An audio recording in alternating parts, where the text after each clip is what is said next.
We are living in a divided world. The recent US presidential election and the results of Brexit in the UK are prime examples of countries divided. But how do we unite as a society? This man may have found the answer. Darryl Davis has an obsession with racism and wanted to find out. How can you hate me when you don't even know me? He began interviewing leaders of the Ku Klux Klan and published his findings in a book.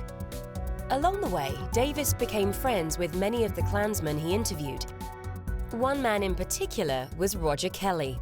Davis would often invite Kelly to his home. Sometimes I would invite over some of my Jewish friends, some of my black friends, some of my other white friends, just to engage Mr. Kelly in conversation with somebody other than me. I didn't want him to think that I was some exception. I wanted him to talk to other people. Eventually, Roger Kelly began inviting Davis into his home and to KKK rallies. And even though Davis completely disagreed with the Klan's ideologies, he would attend, shake hands with the men, and pose for photographs. Eventually, in large part due to their friendship with Davis, 13 men and women handed him their robes and left the Ku Klux Klan. In fact, the departure of Roger Kelly ended the KKK in the state of Maryland. His lesson is simple.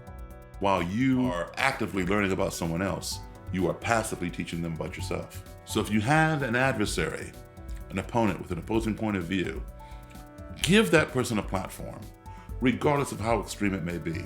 You challenge them, but you don't challenge them rudely or violently. You do it politely and intelligently.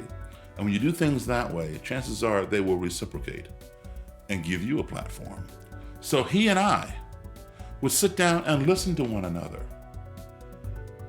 Over a period of time, that cement that he talked about that held his ideas together began to get cracks in it. And then it began to crumble. And then it fell apart. We are living in a divided world. Laws and policies can be changed, but unless we change the hearts and minds of people, the problems that continue to plague our society will not go away. Could you meet those with opposing, hateful, or offensive views with compassion and understanding?